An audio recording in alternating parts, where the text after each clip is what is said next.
Hello everyone and welcome to a new video.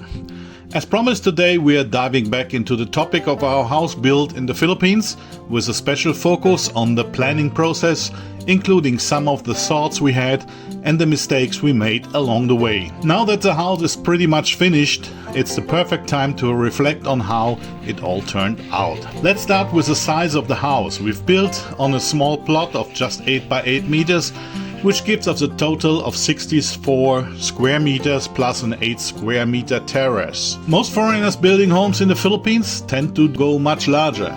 This is partially due to the lower construction cost and the desire to show off a bit. But what many forget is that a bigger house means a lot more work. Not just in terms of cleaning, but also in maintenance and repairs. And then of course you've got the natural elements to deal with, like typhoons or earthquakes, which can undo all your hard work in an instant.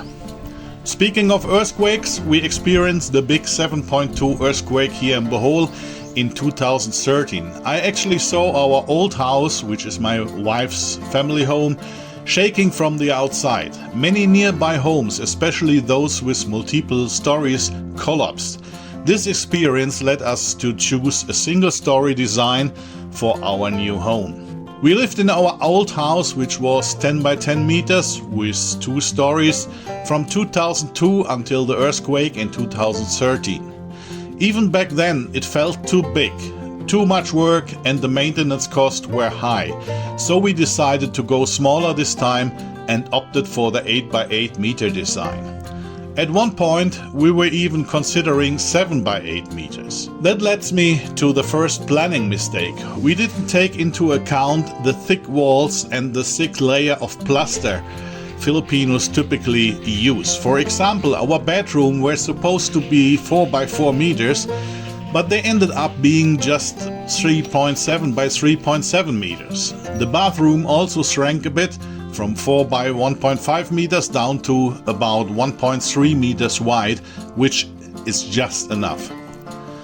Another issue arose in the kitchen. I mentioned this in a previous video. We had to add an external door for fire safety reasons, which took away a large chunk of the planned counter space. We even had to tear down the half-finished wall between the kitchen and the living room to make space for a dining table. In hindsight, an 8 by 9 or even 9 by 9 meter design might have been better, but we made it work. We now have 2 decent bed-sized bedrooms, almost 4 by 4 meters, a combined kitchen-living space around 4 by 6.5 meters, and the bathroom just under 4 by 1.5 meters, minus the walls and the plaster.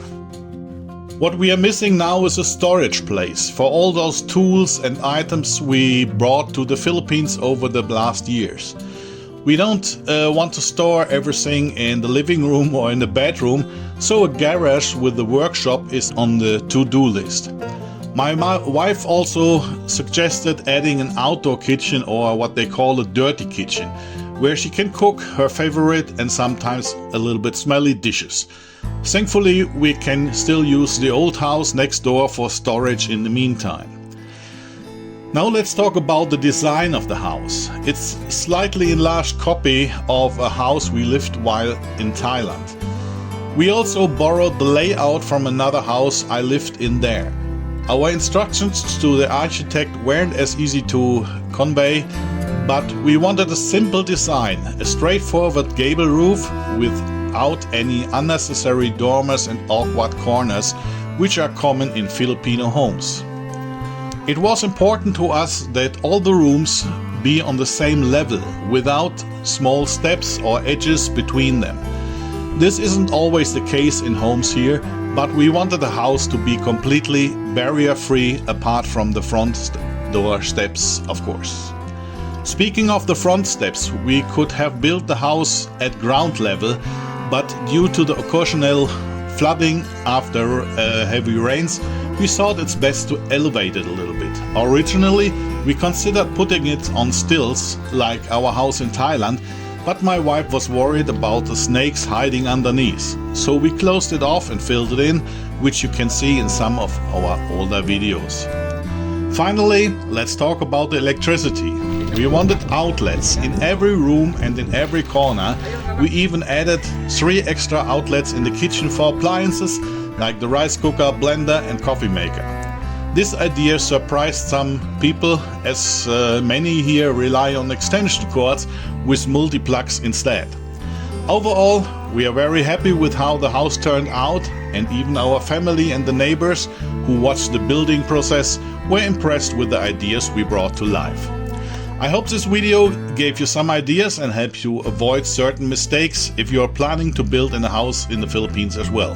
Thanks so much for watching. Feel free to leave your thoughts and suggestions in the comments below. Don't forget to like and subscribe to the channel. And until next time, take care and see you in the next video.